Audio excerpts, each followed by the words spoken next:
All right, so we'll be starting 7.2, multiplying polynomials. So you already should know how to add and subtract polynomials. When you're multiplying polynomials, the key here is to distribute. And you actually want to distribute every term of the first polynomial to every term of the second polynomial. So if I start off with something basic, such as 3x, that's a monomial multiplied by 2x squared minus 7. That's a binomial. So I distribute this one term to each term of the second polynomial. So what you need to multiply, keep in mind that we're multiplying now, are the coefficients. So when I multiply 3x by 2x squared, I can multiply 3 by 2, that's 6. And then x times x squared, after I refer back to properties of exponents, this x is to the first power, so you add the exponents, x to the third power. And then 3x times negative 7, 3 times negative 7 is negative 21. Don't forget about the x, so negative 21x. And then kind of like with adding and subtracting polynomials, I want to make sure my polynomial, after I multiply, is in standard form, and in this case, it is. For my second example here, I'm actually multiplying two binomials. So I need to distribute each term of the first polynomial to each term of the second polynomial. We start with distributing or multiplying 2x by 3x and 2x by 4. After that, and I'll do that in a second, we distribute the negative 5. We multiply negative 5 by 3x and negative 5 by positive 4.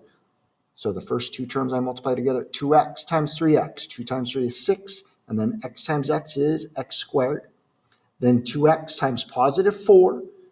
2 times 4 is 8, and it's positive 8 with the x.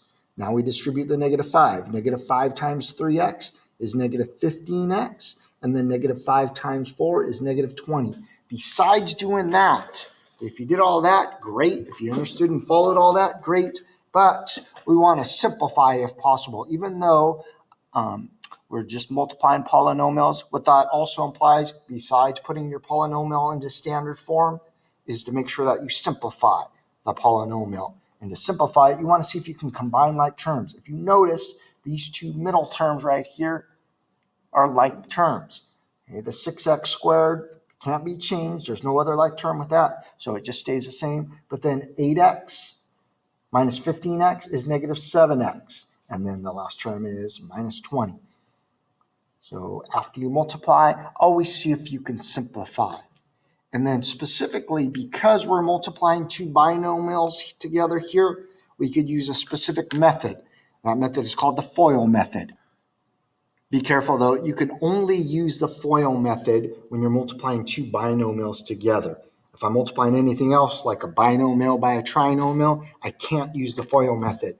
And then FOIL is just an acronym that you can use in order to remember the order that you multiply things in. So F of FOIL stands for first. That's just multiplying the first two terms of each binomial together. I'll go over that on a specific example once we go over what each of these letters stands for. O is outer or outside. You multiply the two outside terms together. I is inner or inside. You multiply the two inside terms together. And then L is last, to multiply the two last terms together. So let's go back to our example that we were looking at before. 2x minus 5 times 3x plus 4. Notice there's two terms in the first binomial, two terms in the second binomial. If you're multiplying two terms by two more terms, 2 times 2 is 4. That's why we could use FOIL. And you only use FOIL when you're multiplying two binomials. 4 letters in FOIL, and then there should be a total of 4 terms before you simplify.